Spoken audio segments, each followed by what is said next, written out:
The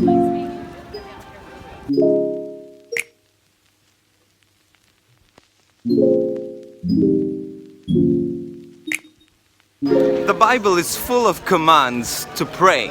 Everywhere you look, God asks us to turn to Him in prayer. Well, the question I ask is, what is prayer, and does prayer really work? Prayer is, put simply, talking to a personal God, someone we can interact and relate meaningfully to and with. The God we relate to is omniscient, meaning that He is all-loving, He loves us. He's omnipotent, all-powerful. He has all the power of the world in His hands. And He's omnipresent. He is present everywhere.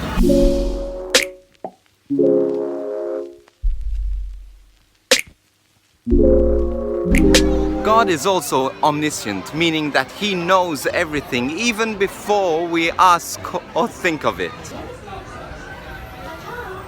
Another awesome thing about God is that He is immanent, meaning that He is involved in His creation, and He loves being so. This means there's no prayer too big or too small for God. God is also sovereign, meaning that He's in charge of everything, and nothing happens without Him knowing, and nothing surprises Him.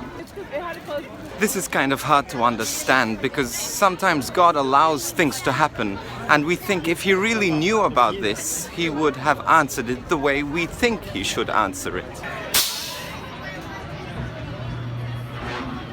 In hearing and responding to our prayer, we can know that God answers our prayers and our requests in accordance to His many attributes. Isaiah 55:8-9. For my thoughts are not your thoughts, neither are my ways your ways. As the heavens are higher than the earth, so are my ways higher than your ways, and my thoughts higher than your thoughts.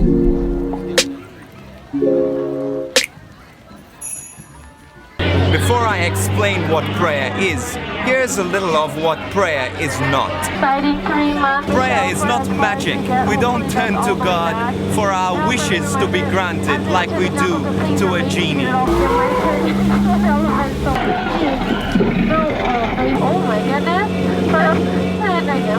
Prayer is also not demanding things of God, but requesting.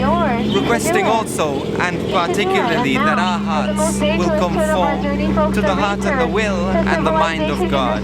You see, God doesn't take orders from us. Prayer is not about satiating God's thirst for us. God doesn't need us, but we need God. So our prayer actually helps and builds our relationship with God. So ultimately we are the one benefiting, not God. Prayer doesn't change God, it changes us. You know, sometimes God doesn't answer the prayers that we pray the way we want them to be answered. But prayer is a time to surrender to the heart and to the will of God, to see the world through His eyes, held in His arms, trusting in Him.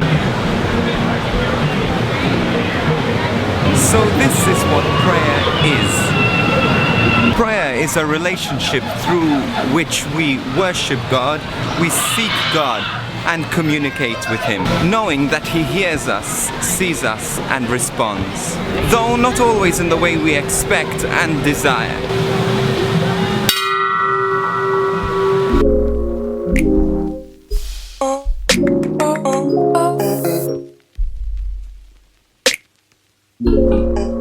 Prayer can take the form of confession, praise, adoration, Intercession, contemplation, and meditation. Then there is supplication, that is praying for your own needs, and then listening to God, to what God has to say after you have had your say.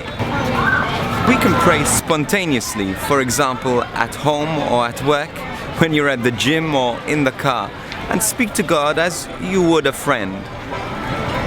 You can also pray fixed prayers, such as devotions. For example, the Rosary or the Divine Mercy Chaplet, or even novenas. Prayer needs to come from a humble heart, recognizing that we are in need of a loving God. It shouldn't come from a heart of legalism, of doing the right things in order to earn the favor of God, but knowing that God generously reaches out to us when we reach out to Him. But it is He who reaches out first. So prayer is a response to God's love for us. Prayers must come often, but we can pray alone or we can pray in community. We pray as we participate in the sacraments, and the Eucharist in particular is the moment where we are the closest to God. The Eucharist, which is the source and the summit of our faith, because we stand before and we receive Jesus in person. Everyone follow him. Prayer makes a massive difference in our lives and in the world, and we're called to do so humbly and often. It is about our relationship with God, about drawing close to a God who loves us, pursuing God, and chasing a God who chases us.